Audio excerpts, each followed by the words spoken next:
Regret appears when the mind compares reality with an imagined alternative. You might see it when someone wonders whether a different job would have made life easier. What matters underneath is that the brain replays branches that were never lived. If it is ignored, pain grows when the imagined path looks cleaner than the real one. Regret needs a sense of responsibility. One ordinary version is missing a flight because of traffic feels different from missing it after leaving late. The mechanism is that choice creates ownership of the outcome. The practical effect is people hurt more when they believe they could have prevented the result. Big decisions create more counterfactuals. Consider choosing a partner, city, house, or career creates many possible lives. The hidden part is that large commitments close visible doors. The outcome is often that the mind returns to the doors it did not take. Information after the fact feels unfairly obvious. The pattern shows up when an investment looks foolish only after the market drops. The moving force is that outcomes make past uncertainty disappear in memory. The risk is that people judge the old decision with information they did not have. Regret can come from action or inaction. In a daily situation, someone regrets sending a harsh message, while another regrets never apologizing. The link is that doing and not doing both carry consequences. Once that link matters, silence can become as painful as a mistake.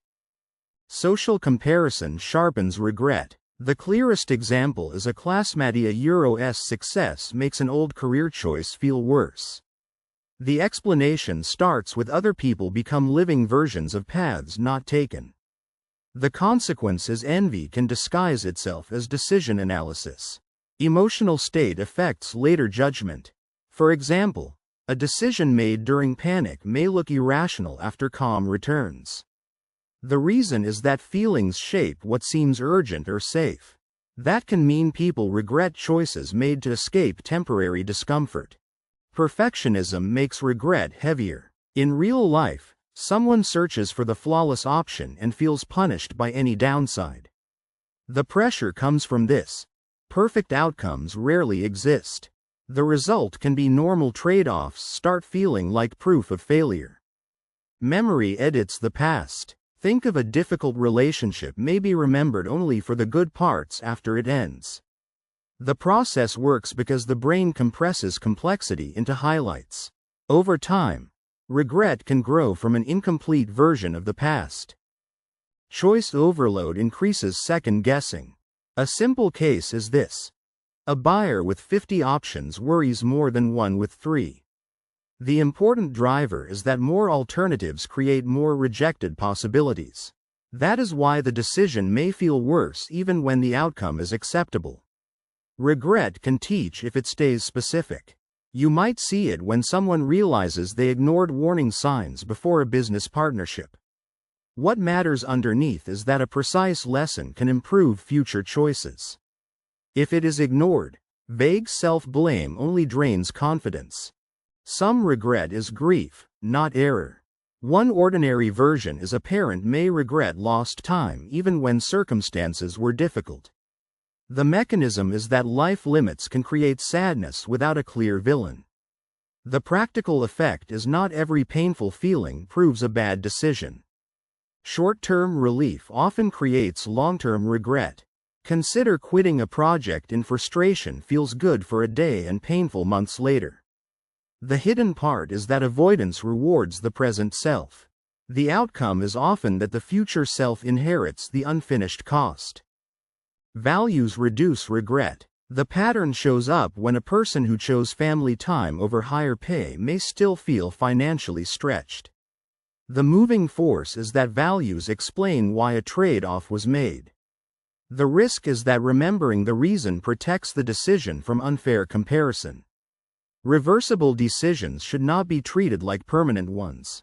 In a daily situation, trying a course or changing a routine can be adjusted.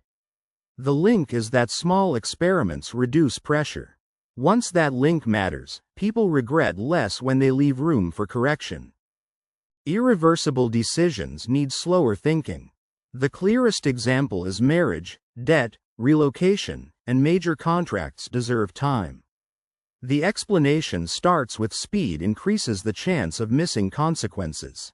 The consequences regret often follows decisions made under artificial urgency. Apology can repair some regret. For example, a delayed message can reopen trust after a hurtful moment. The reason is that repair turns regret into responsibility. That can mean the pain becomes useful when it leads to action. Self-forgiveness is not denial. In real life, someone can admit a poor choice without attacking their whole identity. The pressure comes from this. Decisions are made with limited knowledge and limited emotional strength. The result can be learning becomes possible when shame stops controlling the review. Regret is a signal, not a life sentence. Think of it points to values, missed information, timing, or fear. The process works because the feeling can guide future decisions if it is examined carefully. Over time, it becomes destructive when it only repeats the punishment. Regret usually appears after the mind compares what happened with what might have happened. A person accepts one job, then imagines the better life they might have had in another city. Someone ends a relationship, then remembers only the warm parts later. The painful part is not only the choice itself. It is the imagined version of life that now seems lost, even if that version was never guaranteed. Regret becomes stronger when the outcome is visible but the uncertainty of the original decision is forgotten. After a bad result, people often say, I should have known. But at the time, they were deciding with incomplete information, mixed emotions, and limited time. Looking backward makes the answer look clearer than it actually was. That hindsight effect can turn an understandable decision into a personal accusation. Some regret is useful. It can show where values were ignored, where fear made the decision, or where the person rushed without enough information. But regret becomes damaging when it repeats the same punishment without creating a better pattern. Asking oh what can this teach me? Is different from asking oh what is wrong with me? One question builds judgment. The other only deepens shame. It also helps to separate a bad outcome from a bad decision. A careful choice can still turn out badly because life includes risk. A careless choice can turn out well because luck interferes. Regret often mixes these together. A better review looks at the process. What did you know? What did you ignore? What mattered most? And what would you do differently with the same level of uncertainty? Regret is painful because it proves you cared about the result. But it does not have to become a life sentence. The goal is not to erase every wrong turn. The goal is to learn without rewriting the past into a story where you were foolish from the beginning. A mature relationship with regret says, I can admit the cost, understand the choice, and still move forward with better judgment. A fair review also remembers the uncertainty that existed at the time. You can learn from the outcome without pretending the future was obvious before it happened.